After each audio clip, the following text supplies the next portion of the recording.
heartbreak in the mix. The Muirhead story is incredible. Who better to share their story than the two involved? Michael and Paula Muirhead joining us now from Portland. Good morning to you both. And thank you for checking in with us on Smile Jamaica. How are you? Good. Good. Well, thanks. Michael, you sure you're good? All right, you're smiling now, so I'm glad. I'm glad.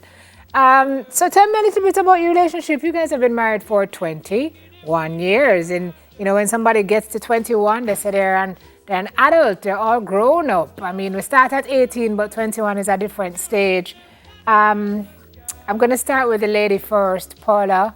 The journey has not been an easy one. Tell me about the 21 years, the highs and the lows of this relationship. It's been a long, long journey. As you mentioned, highs and lows. I've been with this man, loving this man for many years. Well, 24 years and married 21. So we've been together since I've been in school, you know, and we have a friendship. We developed a friendship over the years. And over the years, he's never given me a reason not to trust him. So we have that trust. But as we began to bear children, we started having some difficulties, some health challenges that took a toll on the family.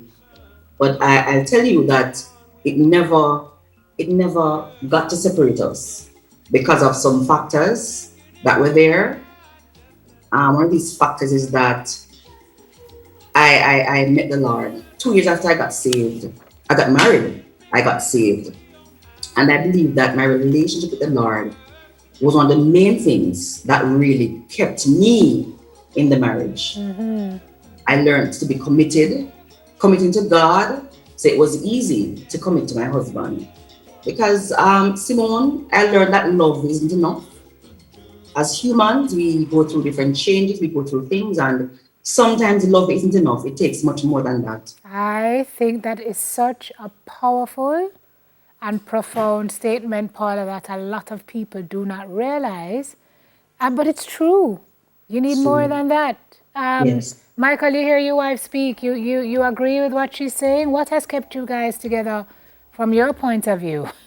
I should say,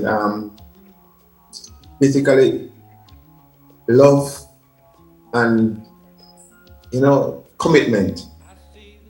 And that is what actually keep us together. Even though we go through a lot of challenges and things, we just focus. Yeah. Is my word.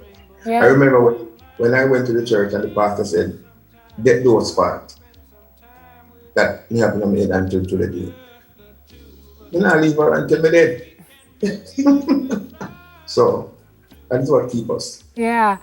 And you have to love through loss. You folks have suffered some loss, Paula. Yes. Children in particular. Yes. Can you tell us a little bit about that? You don't have to go into great detail because we know it's not an easy thing to talk about. Yes. So two, our youngest were diagnosed with different kind of cancer at young ages, and that was really hard. We lost the first or only girl and youngest child. I remember at the hospital, University Hospital in Kingston, when I was called to the area, the intensive care unit where she was at the time after surgery. And I mentioned earlier that God uses different medium, different ways to keep us, different things. And one of these things that God uses is what I call kingdom helpers. I remember when I got the news that my daughter did not make it, before even calling my husband, because he wasn't there at the time, he was at home with the other kids in Portland. I called, in the wheels of the morning, I called Bishop, Dr. Calvin Barr, because she was always in the picture. She was always a mentor and someone who helped us too, counsel us along the way when we had challenges. So we had that kind of help. We had help from what I would call a specialist, and she was there, to pray us through and so on.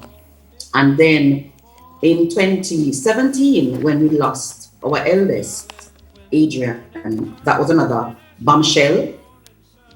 Was difficult, but I guess after being together for so long, we've bonded. So when these things happen, instead of pulling apart, I believe it drew us together because, as I said, I was always able to trust this man. He never gave me a reason to not to trust him. So I remember one night while going through the grieving process, I went under his shirt just to be closer, to get that comfort. So that's what we have.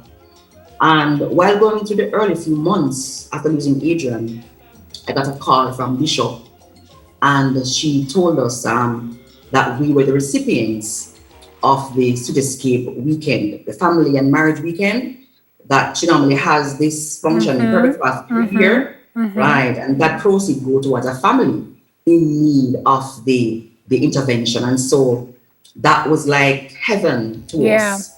That's why we I never said. had it. No, go ahead. Yes, so it was a double whammy because we after getting married, we never couldn't afford a honeymoon.